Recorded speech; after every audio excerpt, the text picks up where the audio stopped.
کے ذریعے اس کی روح پاک ہوتی ہے، روزے کے ذریعے اس کی روح پاک ہوتی ہے، تلاوت قرآن، ورد و وظائف، تسبیح و تحلیل، نماز تراویح، اعتکاف کے ذریعے جب روح پاک ہو جاتی ہے، دل پہلے پاک تھا، جسم پہلے پاک تھا، روح رمضان میں پاک ہوتی ہے، پھر صلہ کیا ملتا ہے؟ رب فرماتا ہے اے فرشتو میرے بندے کیا طلب کر رہے تھے؟ فرشتے عرض کرتے ہیں باری تعالیٰ گر گڑا رہے تھے، بدن بھی پاک تھا، دل بھی پاک تھا، روح بھی پاک تھی۔ رب فرماتا ہے گواہ ہو جاؤ، رجب سے لے کر رمضان تک جس نے عبادت کر کے مجھے راضی کیا، میں نے شعبان کے صدقے، قرآن کے صدقے، رجب کے صدقے، رمضان کے صدقے، اپنے مصطفیٰ کے صدقے جنہوں نے بخشش کو طلب کیا، فرشتوں گواہ ہو جو میں نے سب کی بخشش فرما دی ہے۔ تو یہ دل کا پاک کرنا ہمیں اس ماہ عظیمہ میں ملا، روح کا پاک کرنا ہمیں موقع مل رہا ہے۔ بدبخت وہ بندہ ہے جو اس میں عبادت نہ کر سکے گا۔ خدا تو فرما رہا ہے نبی عبادی انی انا الغفور الرحیم، اے سہنے، اے محبوب میرے بندوں کو خبر دے دیجئے، جتنے گناہ کر بیٹھے ہو ڈٹنا نہ، استقامت نیکیوں پر رکھنا، نیکیاں کرتے رہنا، بخشش کی امید رکھنا، رحمت کرم اور فضل کی امید رکھنا، بھروسہ نیکیوں پر نہ کرنا، اس کے فضل پر بھروسہ کر کے اس دنیا سے جاؤ گے، جتنے بھی گناہگار ہوگے فرشتے سلام کر رہے ہوں گے تو اللہ کی بخشش کا طلبگار تھا، تو اللہ کے کرم کی امید پر تھا۔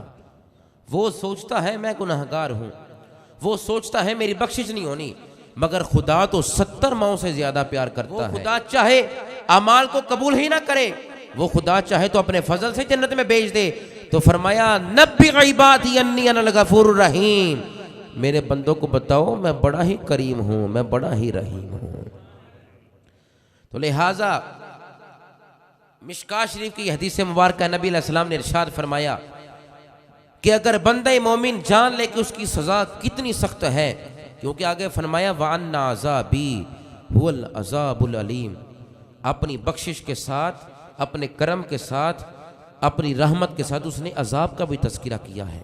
وَأَنَّ عَذَابِي هُوَ الْعَذَابُ الْعَلِيمُ، فرماتا ہے جو گناہوں پر ڈٹ جاتا ہے، نیکیاں نہیں نہ کرتا، کہتا ہے اللہ معاف ہی نہیں فرمائے گا، اللہ اکبر کبیرہ، فرمایا امید تو رکھو مجھ سے۔ وَأَنَّ عَذَابِي هُوَ الْعَذَابُ الْعَلِيمُ، میرا عذاب دردناک عذاب ہے۔ مشکات کی حدیث نبی علیہ السلام نے ارشاد فرمایا سنو اے میرے امتیو، رب فرماتا ہے کہ اگر میرا بندہ جان جائے، مومن جان جائے کہ اس کی سزا کتنی سخت ہے، تو کوئی بھی جنت کی امید نہ رکھے اس سے، کیونکہ اس کا عذاب بڑا ہی سخت ہے، اس کا عذاب بڑا ہی دردناک ہے، اس کی دوزخ بڑی ہی سخت ہے۔ تو مومن کبھی بھی اس کی جنت کی امید نہ رکھے اگر سزا کا پتہ چل جائے۔ اور فرمایا سنو، مشکات کے حدیث فرمایا اگر کافر جان لے کہ اس کی رحمت کتنی وسیع ہے، کتنی وسیع ہے، کافر جان جائے تو کبھی بھی جنت سے مایوس نہ ہو، وہ سمجھے میں جنتی ہوں۔ فرمایا پھر ایمان کسے کہتے ہیں؟